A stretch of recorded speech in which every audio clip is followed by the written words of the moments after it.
para ya pensar en la...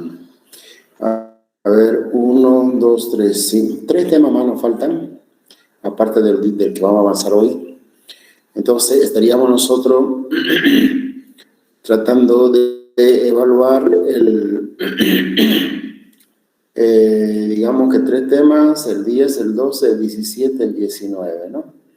Yo creo entre el 24 y el 20, entre el 24 y el 26 vamos a programar el examen, o quizás más antes, con las evaluaciones continuas, ¿ya? Que recuerdan que tenemos que evaluar. Entonces, yo les voy a hacer llegar un calendario, y ese calendario va a terminar o el 24 o el 26 de noviembre, ¿ya? O tal vez más antes, pero bueno, yo estoy pensando que tenemos todavía unas 4 clases más, o por lo menos 3 clases más, entonces sería la clase del 10, la clase del 12, la clase del 17, y si terminamos, pues empezamos las evaluaciones el 19, ¿ya? Y si no, pues avanzamos lo que tenemos que avanzar y después evaluar, ¿ya? Les adelanto eso para que ustedes vayan revisando, no vayan a acumularse los temas para ir evaluando, ¿no? Es importante que ustedes vayan ya preparando el examen, ¿no? Para que no tengan problemas, digamos, con sus evaluaciones, ¿no? Bueno, a ver, entonces, sí, dígame. Listo, gracias por la información. Ah, ya.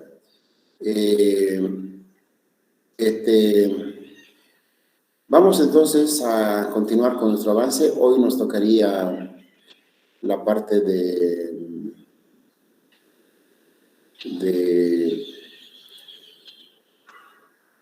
estructura del suelo. Seguimos avanzando con las propiedades físicas y vamos a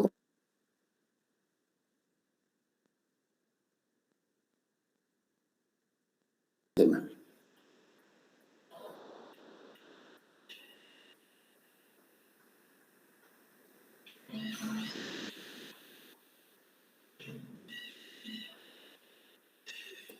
Bien. Bueno, este es el tema, ¿ya? Estructura del suelo. Ya habíamos hablado algo sobre esto cuando estábamos hablando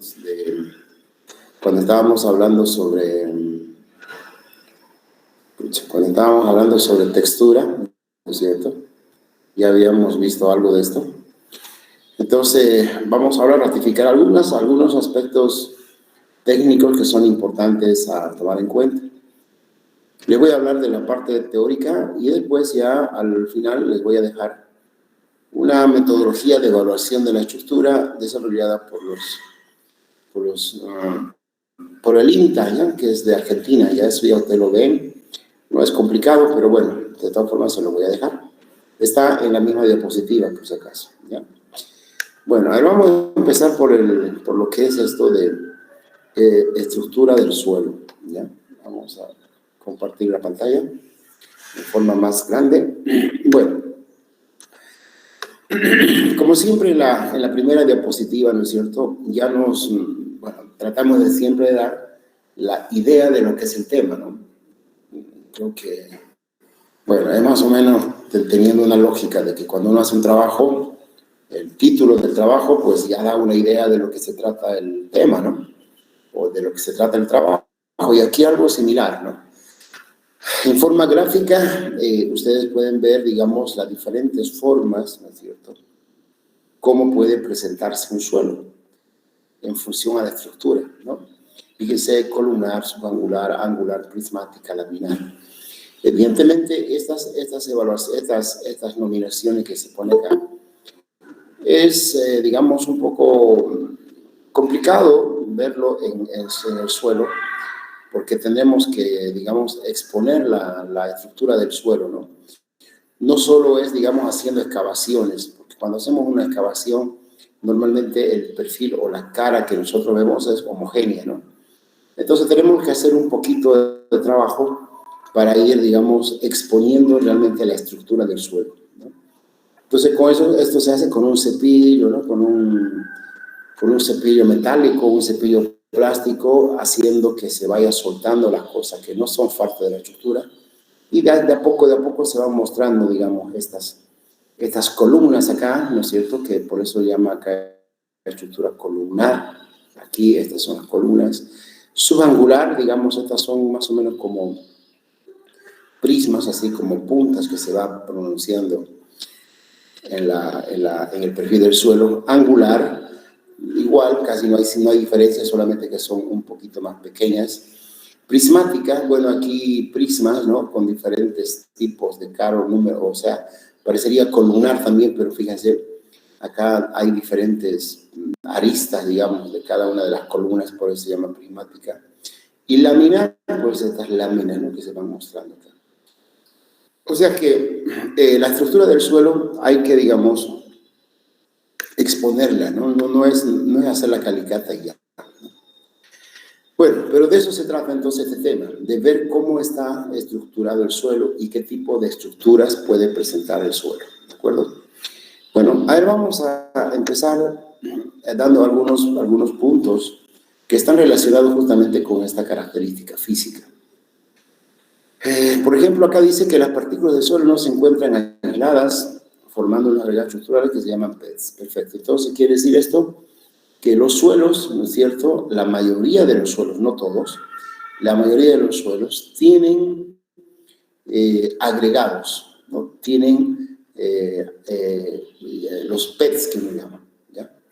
Entonces, esos agregados, cuando se van uniendo de diferentes formas, entonces van generando lo que se llama la estructura, ¿no? Y si nosotros tenemos esas estructuras, entonces, pues ya dependiendo qué tipo de formas, qué tipo de materiales están participando en eso, pues vamos a tener una estructura determinada. Entonces, tenemos que empezar del siguiente concepto. El suelo no tiene, ¿no es cierto?, el suelo no se encuentra con solo partículas aisladas. Gran parte de los suelos están formados por aglomerados o agregados estructurales, ¿de acuerdo? Ahora, claro, estos agregados pueden tener diferentes grados de evolución, es decir, un suelo puede tener bastante bien desarrollada su estructura y otros suelos no tanto, ¿no? O sea, recién, digamos, estarían formando. No se olviden que los suelos están en constante evolución, ¿no? Entonces, por ejemplo, los suelos más recientes, cuando decimos los suelos más recientes, no son del año pasado. Los suelos más recientes, estamos hablando de unos 10, 20 años atrás, ¿no? Entonces, fíjense, es un tiempo considerable para decir, se está recién iniciando o se está formando el suelo. Entonces, la estructura, imagínense el tiempo que lleva finalmente consolidar, ¿no? Bueno, cuando nosotros tenemos el suelo, ¿no es cierto?, y cuando nos referimos a las partículas, ¿no?, que forman el suelo, habíamos visto esto cuando estábamos hablando de la textura, ¿no? Las texturas son partículas sólidas o que están formando, digamos, que están de diferente tamaño y, bueno, nos hacen a nosotros la estructura. Pero ahora, la textura, perdón. Pero ahora, para completar el concepto de estructura, esas partículas que son los minerales, arena, limo y arcilla, tienen que tener una interacción, una relación con la materia orgánica y los espacios porosos. Entonces, ya nosotros, hablando de estructura, estamos hablando de los tres componentes del suelo, ¿cierto? Material mineral, que vendría a ser el 45%, materia orgánica, que sería el 5%, y los huecos o espacios porosos, que sería el otro 50%. Entonces, ¿qué quiere decir esto?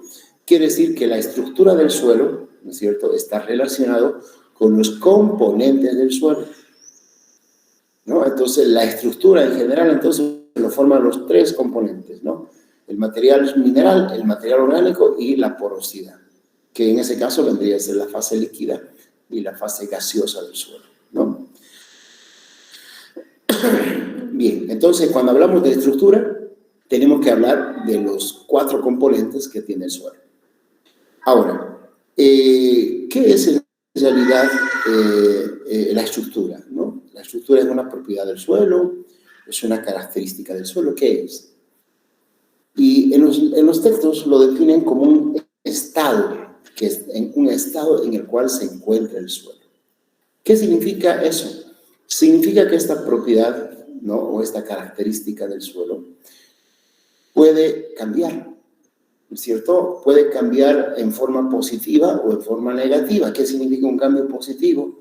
Significa que un suelo puede empezar con una estructura frágil y de acuerdo a cómo va pasando el tiempo, esa estructura se puede hacer mucho más fuerte. ¿Me entienden? Es decir, por ejemplo, si hablamos de estructura columnar, como hemos visto en la primera parte, esas columnas al inicio son pequeñitas, ¿no? Y con el paso del tiempo, pues esas columnas ganan mayor envergadura. Entonces, ¿qué significa eso? Significa que el suelo tiene una estructura mucho más robusta, mucho más fuerte, mucho más consistente.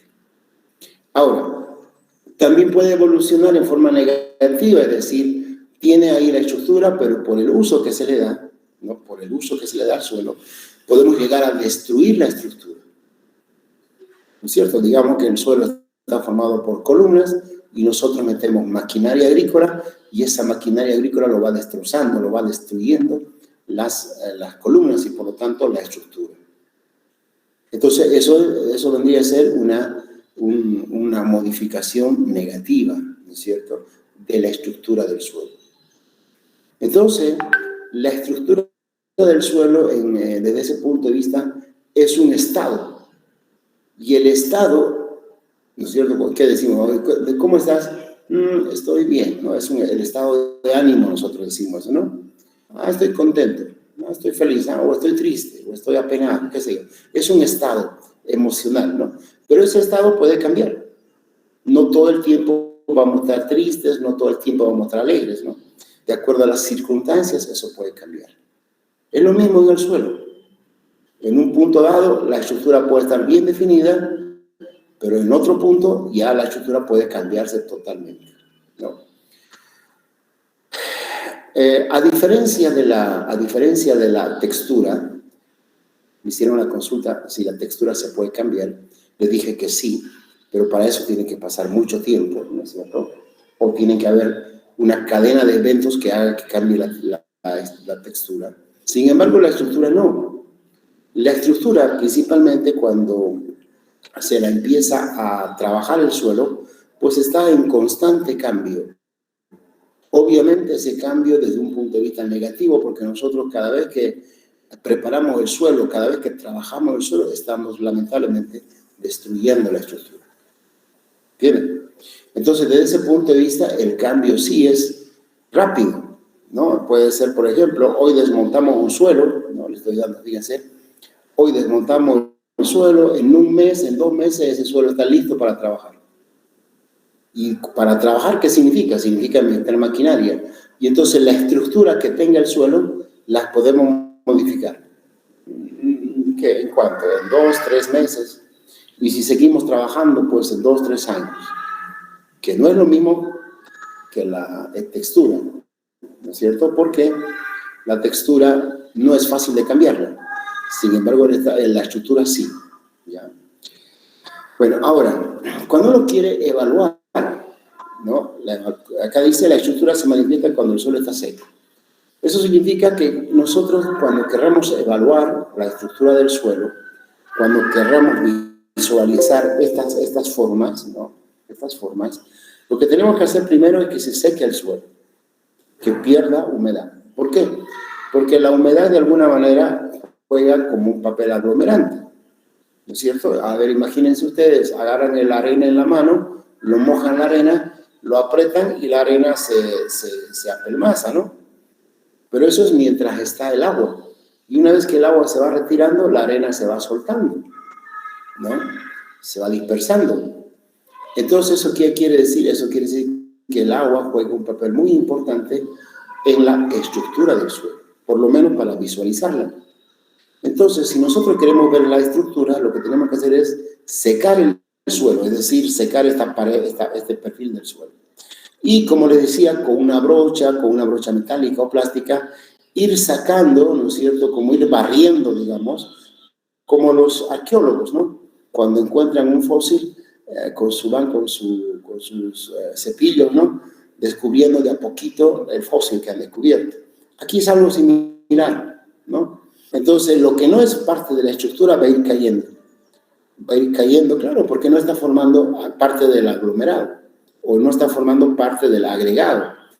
Entonces, todo lo que va a caer no va a formar parte de la estructura. Y todo lo que va a quedar así, por ejemplo, acá, estas columnas, estos primas, así, algo sólido, eso es parte de la estructura. Entonces, para lograr eso, evidentemente el suelo tiene que estar totalmente seco o parcialmente seco, porque la humedad, ¿no es cierto?, permite que las partículas puedan aglomerarse. Bueno,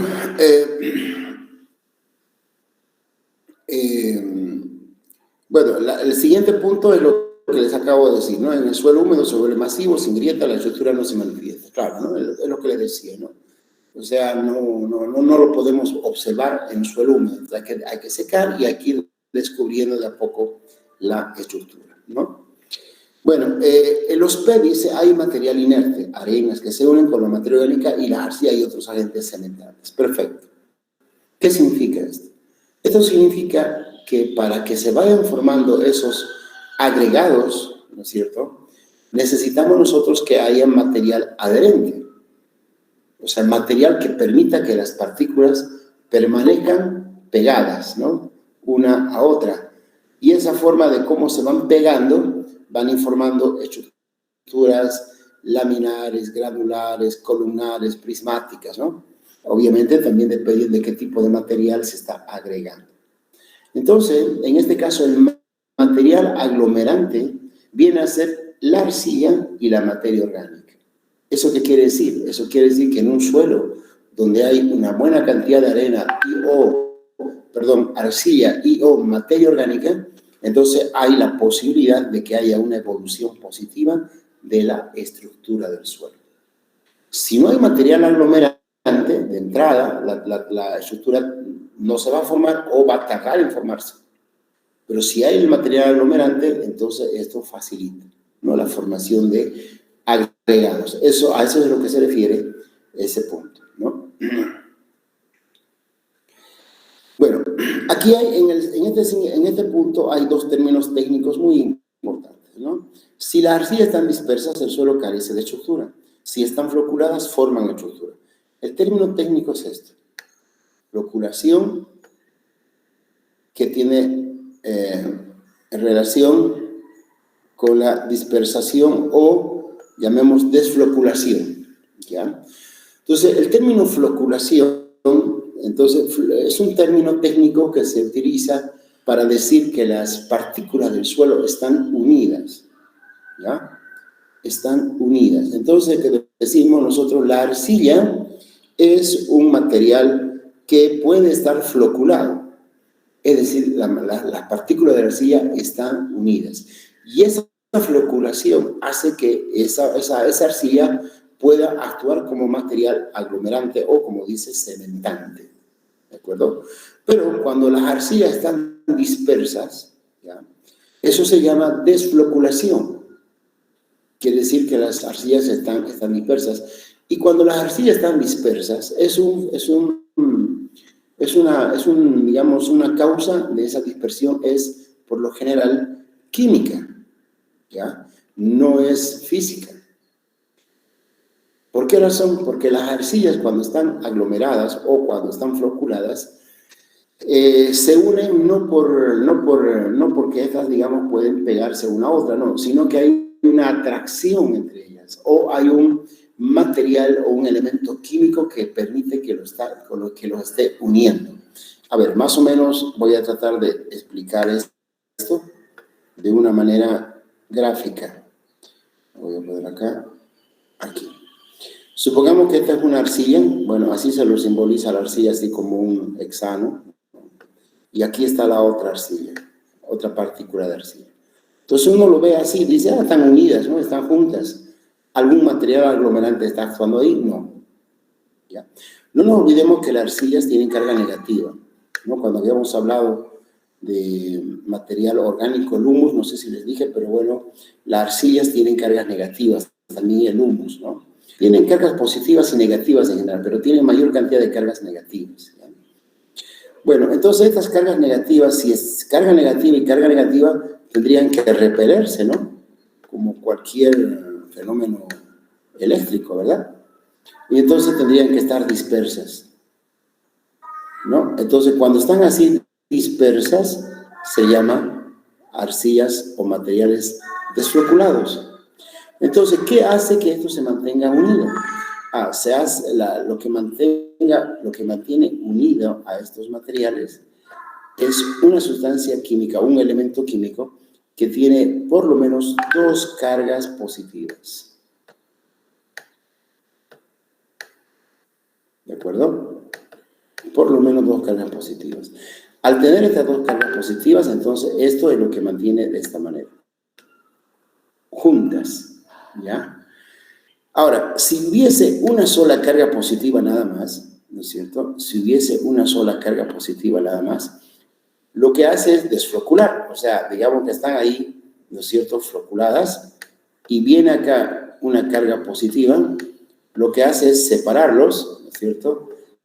Y esa carga positiva, pues se adhiere a una de las partículas coloidales, en este caso a una partícula de la arcilla, digamos a esto.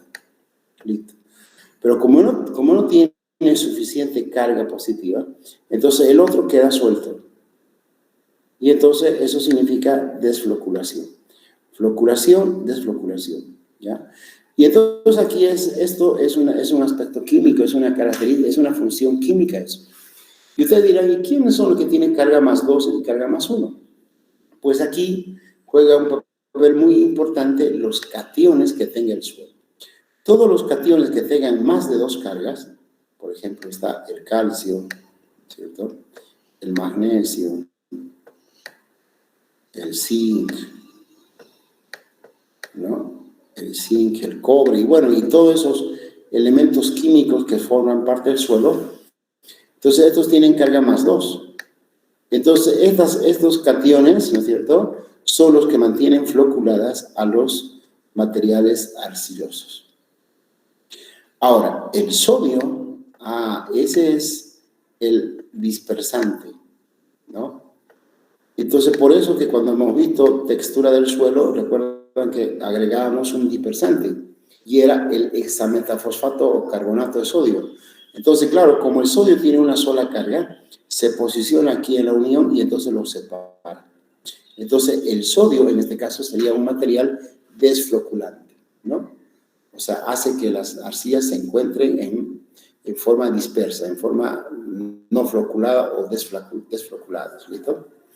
Entonces, para que la estructura se vaya formando, es necesario que las arcillas estén floculadas, o es necesario que las arcillas no estén dispersas, ¿no? De tal manera que al no estar dispersas, ahí empiezan a generar su material aglomerante o su característica cementante, ¿no? Mientras estén dispersas no tienen esa función. Por lo tanto, fíjense lo que esto es muy importante saber o entender, que si las arcillas permanecen así dispersas o desfloculadas producto del sodio, ¿no es cierto?, producto del sodio, entonces esto quiere decir que el sodio, en suelos donde existe una alta concentración de sodio, el sodio va a destruir la estructura.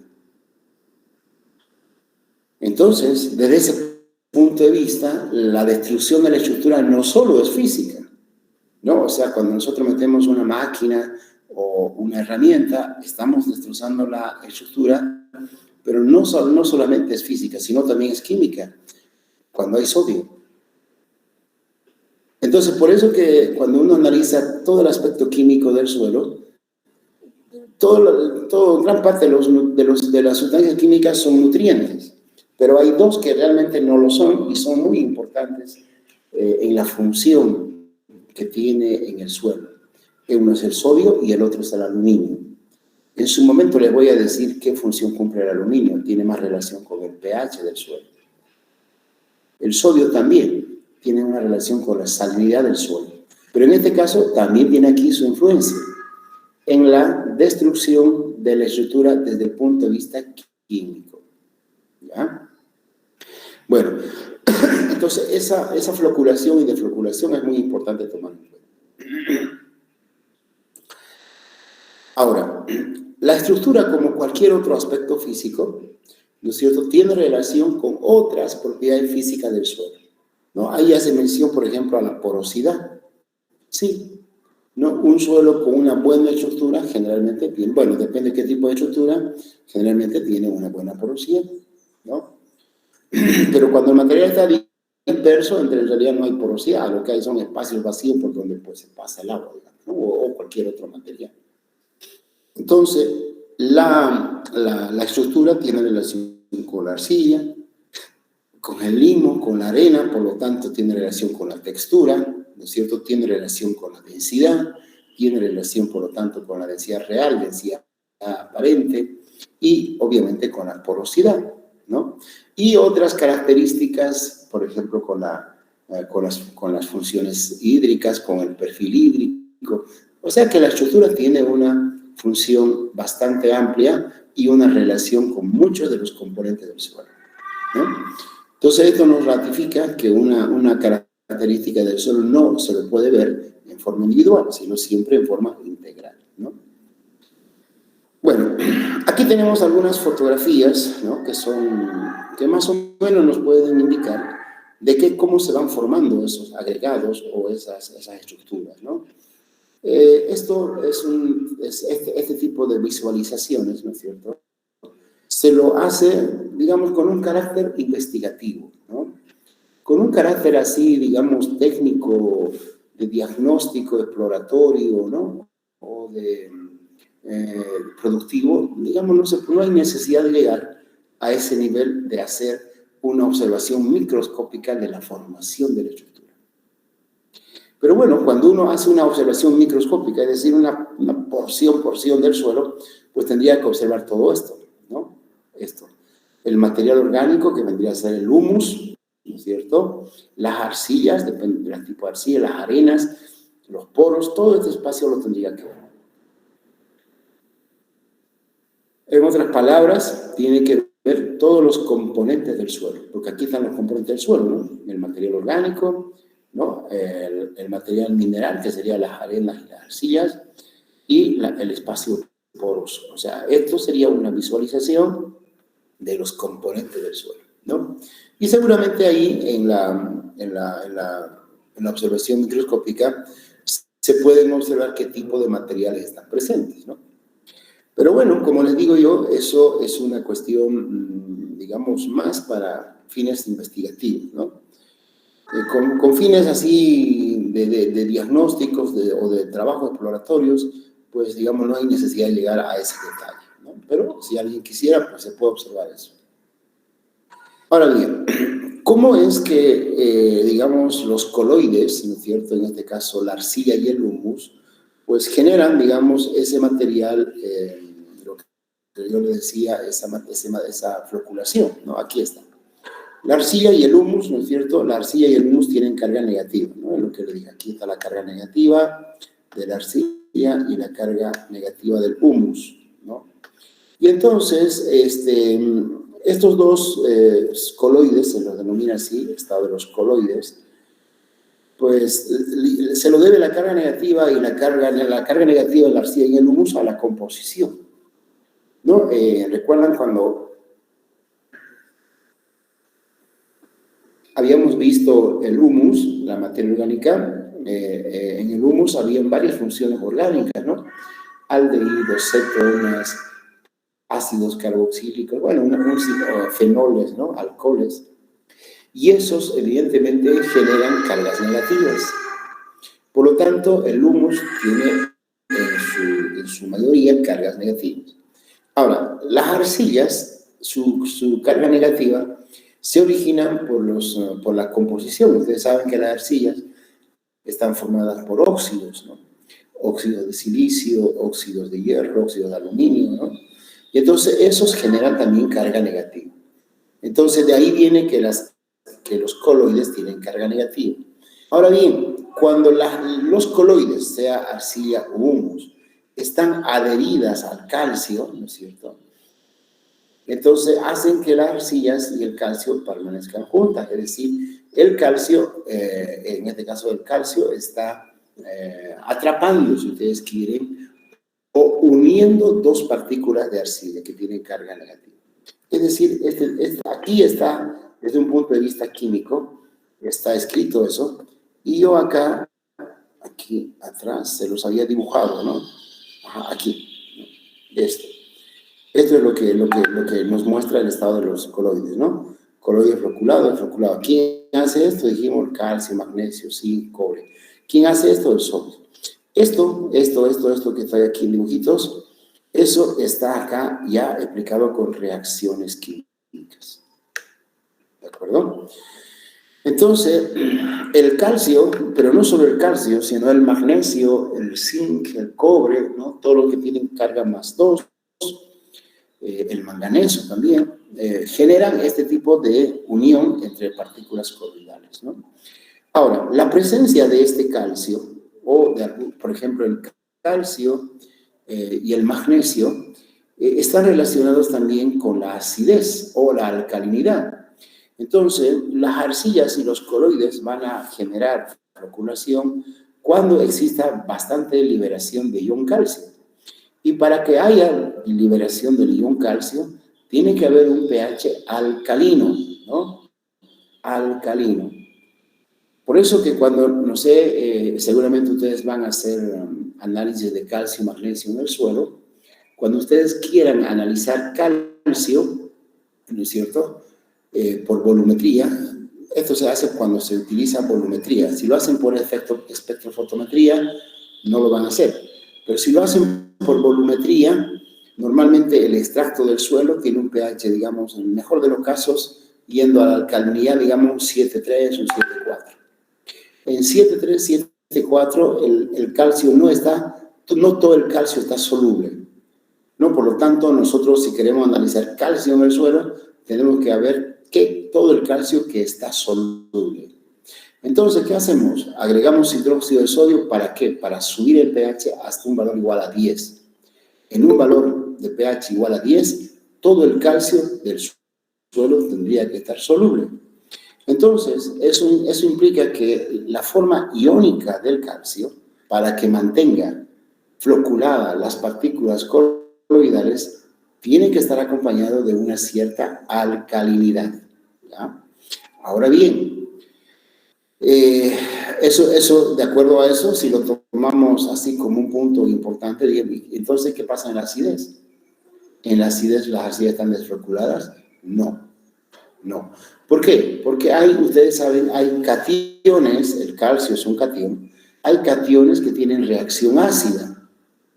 Hay cationes que tienen reacción neutra y hay cationes que tienen reacción alcalina, ¿no es cierto? Y entonces, dependiendo de qué tipo de catión esté en el suelo, en función al pH, ese catión va a ser de floculante de las partículas coloidales. Por ejemplo, en pHs ácidos, obviamente que no hay el calcio, ¿no? Porque si fuera pH ácido, el calcio prácticamente estaría en forma insoluble, casi, ¿no? Y entonces, o poco soluble. Y entonces, ¿quién hace ese juego de floculación? Aquí hace el cobre, porque el cobre es un catión ácido. O el zinc. Y entonces, ahí tenemos nosotros que la importancia de la disponibilidad iónica de los cationes en función al pH. Entonces, aquí está explicando, ¿no es cierto?, cómo hace la función del calcio, ¿no? Esto estaríamos hablando de un pH en estado alcalino, ¿no? Entonces, verán acá que la arcilla al calcio, aquí ve, oxidrilo, ¿ve? Aquí esto nos indica que si queremos que la arcilla esté adherida al calcio, ojo, tiene que haber oxidrilo. Y el oxidrilo es un pH alcalino, ¿no? Bueno, el calcio también está presente acá, ¿no es cierto? Uno dice, ¿y de dónde viene el calcio, no? Pues en muchos casos viene del material parental, ¿no? Y el material parental, bueno, cuando hay calcio, es la roca calcárea, ¿no? Y la roca calcárea, una gran parte de su composición está formada por carbonato de calcio. Entonces, de este calcio que viene aquí, digamos, a adherir al coloide, entonces viene a partir del carbonato de calcio. Este carbonato de calcio tiene que hidrolizarse, ¿no es cierto?, para generar el carbonato, el bicarbonato, y obviamente liberar al calcio, ¿no? Una vez liberado al calcio, fíjense acá si ustedes se dan cuenta, Una vez liberado al calcio, que sería esta forma, pues entonces ya ese calcio está aquí, ¿no? Entonces aquí ya está jugando el papel de floculador. Entonces este ejemplo es con el calcio. Es algo similar con el zinc, con el magnesio, ¿no? O con el cobre, solamente que va a variar aquí el pH en el cual se muevan esos cationes. Pero a ver, en forma general, ¿no? ¿Cómo tenemos que entender esta diapositiva? Que las arcillas y los humus tienen carga negativa. Y que de esa carga de negativa va a depender de que estos materiales estén floculados o dispersos. Y entonces, ¿quiénes actúan en esa floculación y en esa dispersión? Cationes que tienen más de una carga positiva. Entonces, puede ser el calcio, el magnesio, que tienen dos, e incluso, fíjense, otros elementos como el hierro y el aluminio. ¿No? El hierro y el aluminio. Pero el hierro y el aluminio actúan mucho en medios ácidos. ¿No? Entonces, bueno, ahí tenemos nosotros las reacciones químicas que ocurren para que haya floculación. Bueno, y una vez que tenemos los coloides floculados, pues esto es lo que se tiene, ¿no? Fíjense, coloide disperso, o sea, estos son los coloides, entonces, esta cosita acá, dispersos, y coloide floculado, ¿no? Entonces, formando aglomerados, ¿no? Aquí. Y ahora fíjense, ¿no es cierto? En medio ácido y en medio alcalino. Entonces, esto no se olviden que es reversible, ¿no? Va a depender de qué, va a depender de qué cation esté haciendo esta floculación. Si es un cation ácido, pues perfecto. Entonces, el hidronio logrará la floculación, ¿no? En medio ácido. El hidronio, el que da la acidez, entonces cationes ácidos harán esa floculación. Si es alcalino, significa que hay mayor OH, entonces ahí los calcios, los magnesios, que son cationes alcalinos, harán esa floculación, ¿no? Y si es lo contrario, pues entonces se mantiene disperso. No nos olvidemos, esta es importante, la reversibilidad, ¿no? Aquí está mostrándonos que en los ácidos, pues hay floculación. Entonces dicen, en los ácidos, ¿qué elemento será aquí? El cobre. Entonces, si no hay cobre, entonces quiere decir que hay alcalinidad y se puede dispersar. Pero esto puede ser a la inversa, ¿no? Esta flecha puede estar hacia acá, o sea, esta flecha puede estar hacia acá, y esta otra flecha puede estar hacia allá. ¿Qué significa eso? Un material disperso, un material coloidado, ¿en qué? En medio ácido, en medio alcalino. ¿Qué cation está haciendo eso? Calcio y magnesio. Bueno, y si el pH baja, y si no hay calcio y magnesio, por lo tanto, el material se dispersa, ¿no? O sea que la floculación está relacionado con el cation y la reacción del cation, ¿de acuerdo? Bueno, entonces, aquí tenemos que la floculación no es una cuestión física, sino es una cuestión química, ¿no? Por las cargas positivas y negativas que actúan. Ahora bien, hay suelos, evidentemente, que no tienen estructura, ¿no? Cuando está el suelo sin estructura, pues simplemente no hay agregados, ¿no? Y en todo el horizonte o en todo el perfil del suelo, pues no hay absolutamente ningún, digamos, en este caso, vamos a llamarlo grumitos o terrones, ¿no? Eso, digamos, es lo más fácil de entender, ¿no? Ustedes, digamos, en su casa hacen un espacio, hacen una calicata y ven que los espacios, la tierra que ustedes sacando están formando grumitos o terrones. Quiere decir que hay estructura, ¿no?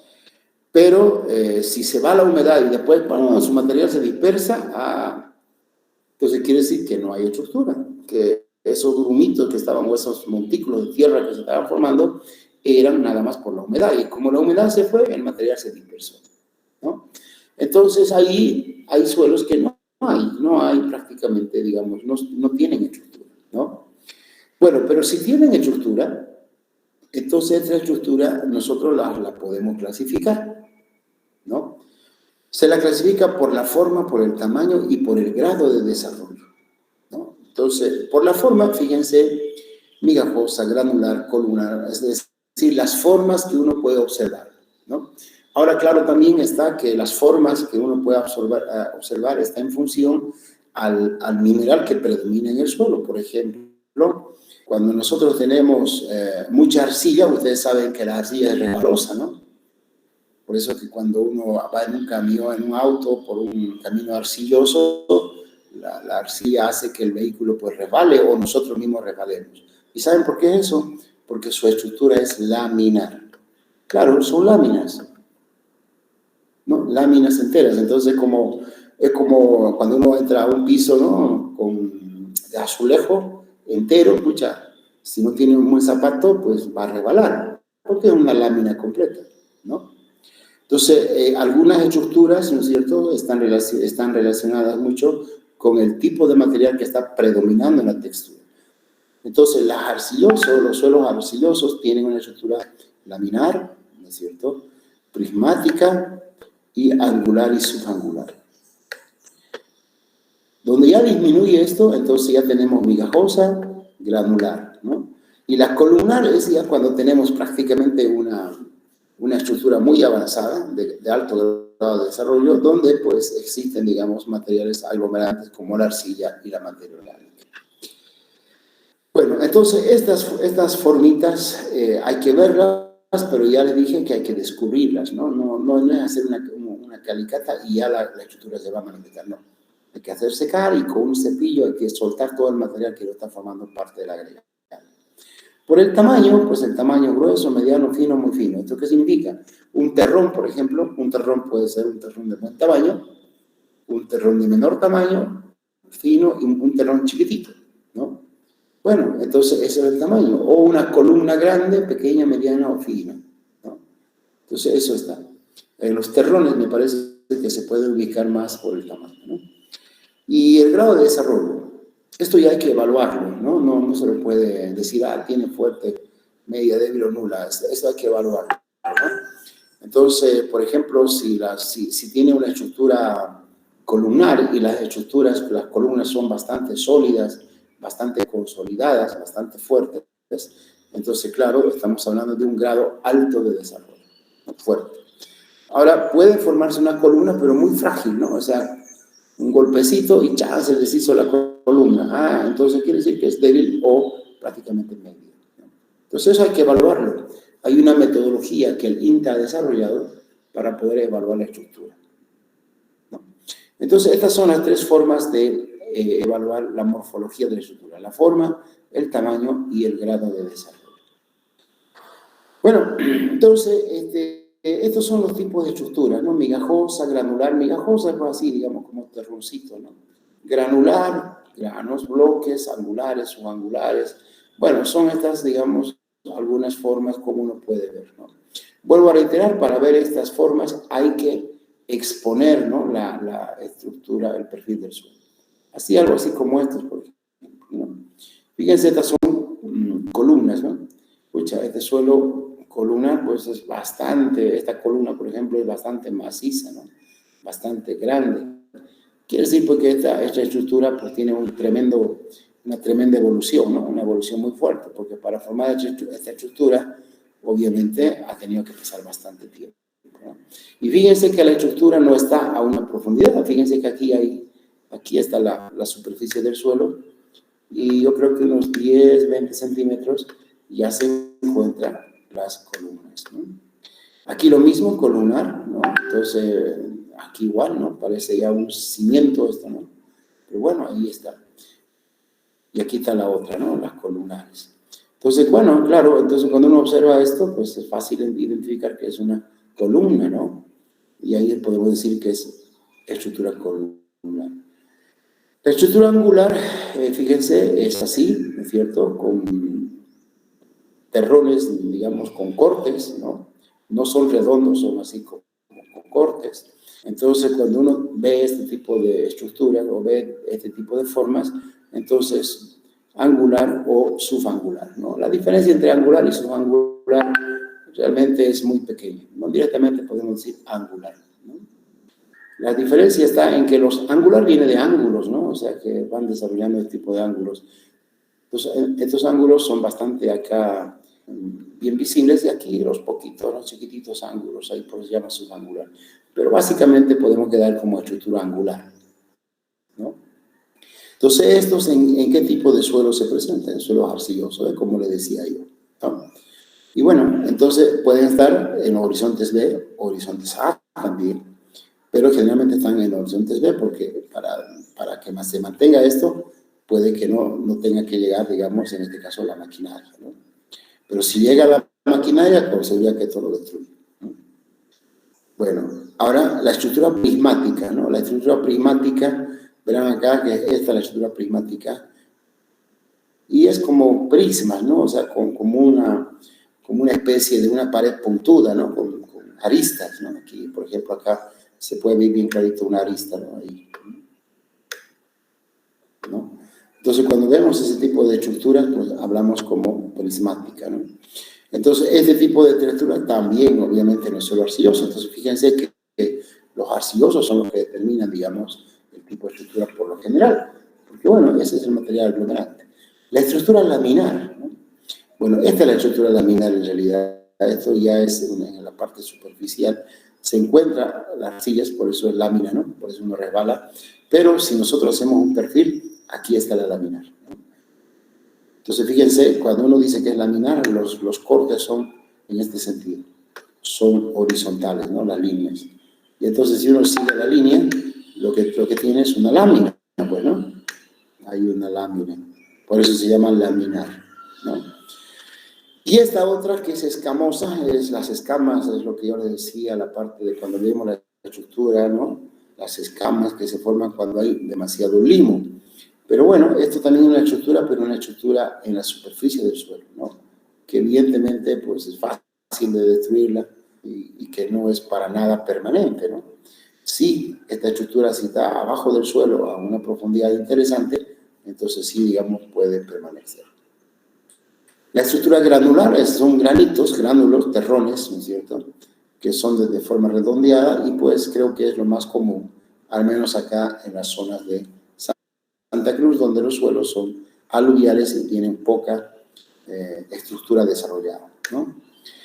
Y finalmente veamos acá que la estructura del suelo tiene relación con varias otras cosas, propiedades físicas del suelo. Por ejemplo, fíjense, la estructura del suelo, por ejemplo, tiene, miren, con la retención y movimiento del agua. Tiene relación con la fase líquida del suelo. Tiene relación con la fortaleza del suelo y su transitabilidad. Es decir, digamos, en otras palabras, ¿no? ¿Voy a poder andar por este suelo, sí o no? Sí, sí, voy a poder, quiere decir que me va a sostener. Si no, voy a hundirme, ¿no? O sea, cuando uno, digamos, anda por una zona así, ¡pran!, se hunde, entonces quiere decir que ya, pues, la transitabilidad de esa zona no es favorable, y eso es debido a su estructura, ¿no?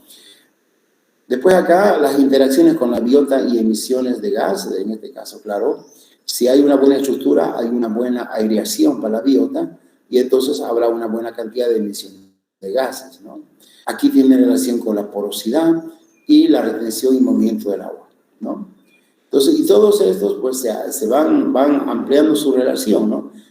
A la escorrentía, a la cantidad de agua retenida, al encostramiento y compactación, a la labranza del suelo, a los procesos de la biota, al reciclado de nutrientes, a la aireación de emisiones y flujos gaseosos y al desarrollo de las raíces. Entonces, si uno dice, caramba, la estructura tiene relación con prácticamente con casi todos los componentes del suelo y además también, pues, con otras funciones importantes que tiene el suelo.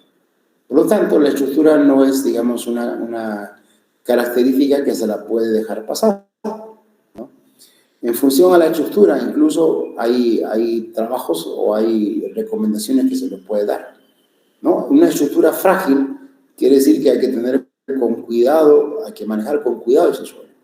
¿Y qué significa que si nosotros destruimos la estructura, ¿no? ¿Qué puede pasar? Pues simplemente empieza fuertes grados de erosión. Claro, imagínense, si el material está sin estructura, significa que el material está disperso. Y entonces, como está disperso, es fácil de trasladarlo, ¿no? Es fácil de llevárselo. Se lo lleva el agua, erosión hídrica. Se lo lleva el viento, erosión eólica. Y entonces, ese suelo está expuesto a una degradación sostenida por erosión hídrica y erosión eólica. Y entonces, ¿qué creen que va a pasar? En el tiempo, ese suelo va a perder productividad y seguramente va a dejar de usar para producir biomasa y seguramente su camino, si no es que es, digamos, manejado, su camino es la desertificación, ¿no? Entonces, la estructura hay que tener cuidado. Acá en Santa Cruz, ¿no es cierto?, hay trabajos que se han hecho en favor de esta parte del suelo. Por ejemplo, la cero labranza, es decir, reducir a lo mínimo el laboreo del suelo, es una actividad que favorece a la estructura. No, o sea, por lo menos se lo deja al suelo que vaya formando estructura y nosotros no lo tocamos, excepto el lugar donde se coloca la semilla, ¿no? Ya no se lo limpia todo. Después también el dejar material muerto o mulch encima del suelo también favorece la estructura. ¿Por qué? Porque cuando hay material en el suelo, la humedad permanece bastante tiempo en el suelo y no nos olvidemos que la humedad es parte del material aglomerante, ¿no? Entonces, hay trabajos que, digamos, se pueden hacer para mejorar la estructura del suelo, ¿no? Y si no hay, digamos, una estructura, se lo puede hacer, sí, no se lo puede construir porque lleva tiempo de esta forma, pero se pueden mitigar los impactos negativos. ¿Y cómo se impactan los impactos? ¿Cómo se reduce los impactos negativos de un suelo sin estructura? Agregando materia orgánica, ¿ya? Entonces, voy a repetir varias veces, la importancia de la materia orgánica en el mejoramiento de los suelos. Por eso que todos los esfuerzos, ¿no? Todos los esfuerzos que a nivel pequeño, mediano o grande se hagan para incrementar la materia orgánica, pues se está dando un tremendo avance. En el Brasil, por ejemplo, los suelos que manejan allá y para tener esos rendimientos de 5 toneladas por hectárea en soya, pues son prácticamente suelos con elevada cantidad de materia orgánica. En Colombia tienen un dicho parece muy grotesco, pero es interesante, ¿no? Dice, con agua y con mierda no hay cosecha que se pierda. Bueno, mierda nosotros utilizamos una palabra así, ¿no? Despectiva, pero mierda ya lo dicen al desecho orgánico de los animales, ¿no? Entonces, si tenemos materia orgánica, obviamente un residuo, agua, ¿no es cierto?, dice que la cosecha va a ir bien. Y es así. La verdad que es así. Entonces, hay que enfocarse en mejorar los suelos agregando materia orgánica, ¿no? Cualquier trabajo que contribuya a eso, pues seguramente va a estar bienvenido. Aquí en Santa Cruz hay varios trabajos que están con ese enfoque y bueno, están buscando mejorar el suelo. Bueno, eso es lo que es la estructura, jóvenes, y acá hay una metodología que yo quiero que ustedes lo vayan leyendo o viendo, ¿no es cierto?, que es la evaluación visual de la estructura del suelo mediante el perfil cultural. Es un trabajo que lo ha realizado el 2020 el INTA de Argentina y que, bueno, aquí está, no es muy complicado leerlo y entenderlo de cómo se evalúa la estructura del suelo, ¿no? Entonces aquí hay que hacer cortes, hay que hacer descripciones y demás para poder, digamos, observar y evaluar la estructura, ¿no? Entonces aquí hay fotografías por el terrón en delta, el terrón en pi. Bueno, es una metodología que se utiliza.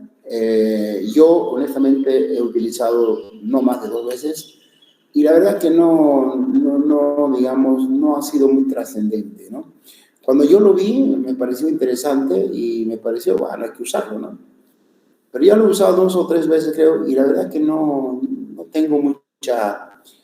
O sea, a mí tal vez también pueda ser por la falta de experiencia en la aplicación, pero por lo menos no me da mucha información, ¿no? O sea, no me da más información de lo que yo puedo sacar con una visualización rápida de la estructura. Quizás las personas que han desarrollado esto, pues puedan explicarnos un poquito más y enseñarnos un poquito más y explorar más este método, ¿no? Pero yo se los dejo porque es una información reciente, 2020, ¿no es cierto? No es muy antigua esta información. Por lo tanto, quizás también está en desarrollo, ¿no? Y yo personalmente les digo eso, ¿no? O sea, si a mí me dicen hagamos esta evaluación, sí, lo podemos hacer, pero digamos que no me da, a mí, ¿no? No me da información trascendental, pero puede ser que para otras personas sí, ¿no? Pero para lo que uno ve en el suelo y para lo que uno busca en el suelo, digamos que esta información es importante, pero no es imprescindible. Por eso se los dejo, ¿ya? Para que ustedes lo puedan leer y lo puedan ver y si pueden, pues aplicarlo, ¿de acuerdo? Bueno, jóvenes, eso es el tema de la estructura del suelo, ¿ya? No sé si tienen alguna consulta, alguna pregunta, pues adelante, ¿no? Para poder ampliar el tema o conversar sobre algún punto específico. Inge, disculpe una preguntita. Sí.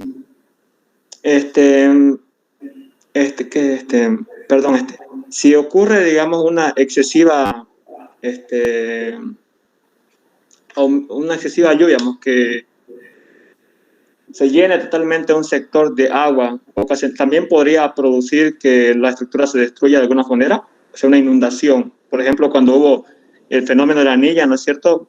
Por mi pueblo, todo se llenó de agua totalmente y todo el suelo que teníamos por el lugar donde estábamos sembrando, básicamente se deshizo, o sea, se llevó hartas cosas. ¿Eso también produciría de alguna manera la destrucción de la estructura?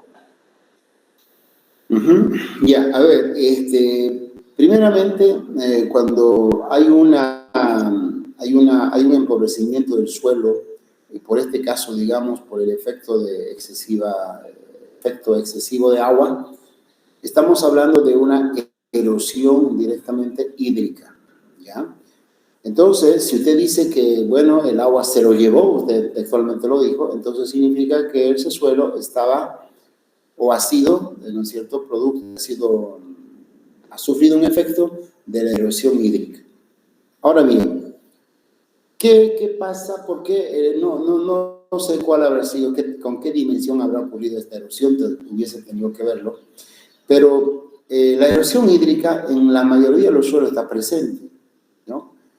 Porque no se olviden que las lluvias caen en todo nuestro planeta.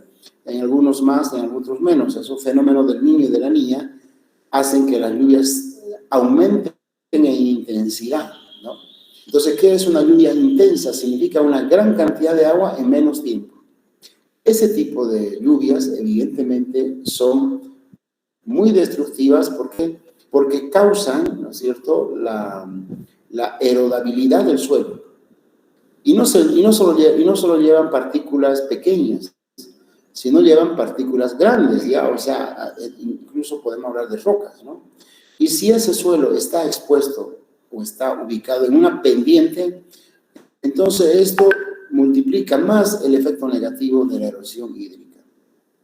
Entonces, un suelo que tenga una estructura bastante desarrollada no va a impedir, digamos, que se pierda, pero la pérdida de suelo por erosión hídrica va a ser mucho menor a aquel suelo que no tenga estructura. ¿Entienden? Entonces, en otras palabras, el agua por donde pasa, digamos, el agua por las áreas que pasa el agua, pues va a erosionar más o menos en función al grado de estructura que tenga el suelo. Si el suelo tiene una buena estructura, va a pasar el agua, va a erosionar correctamente, pero en menor grado que aquel suelo que no tenga estructura. ¿Por qué razón?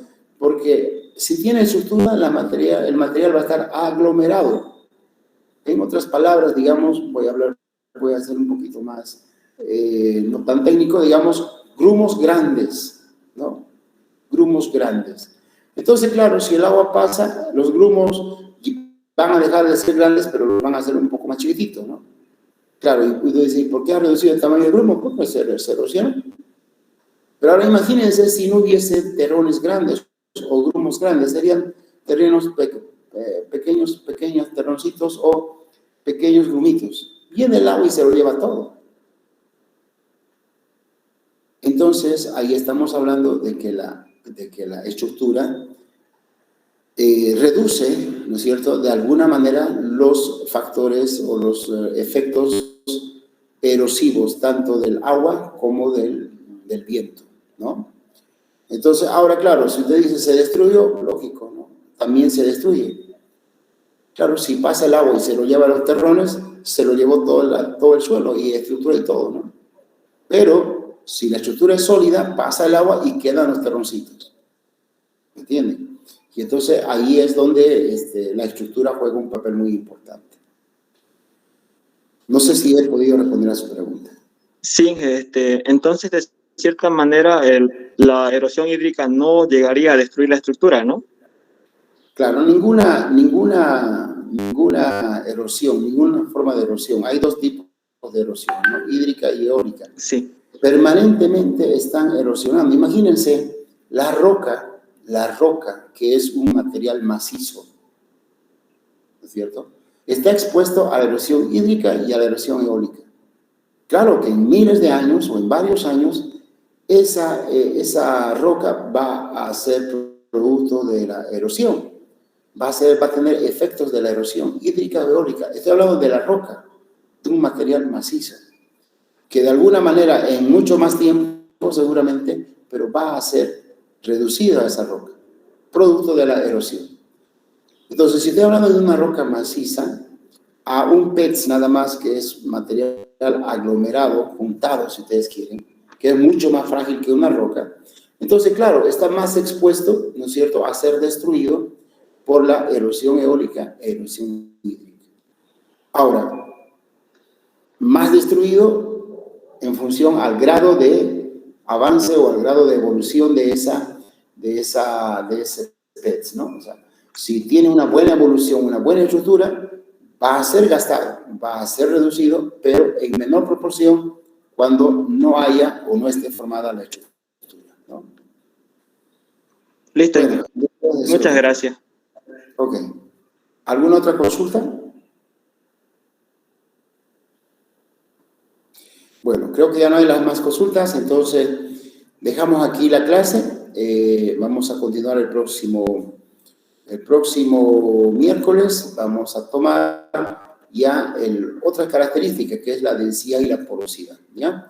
Bueno, jóvenes, que tengan un buen fin de semana. Les agradezco por estar a la clase. Esperemos que la próxima semana no sea muy convulsionada y podamos desarrollar nuestras actividades, por lo menos así en forma virtual, con cierta normalidad. ¿De acuerdo?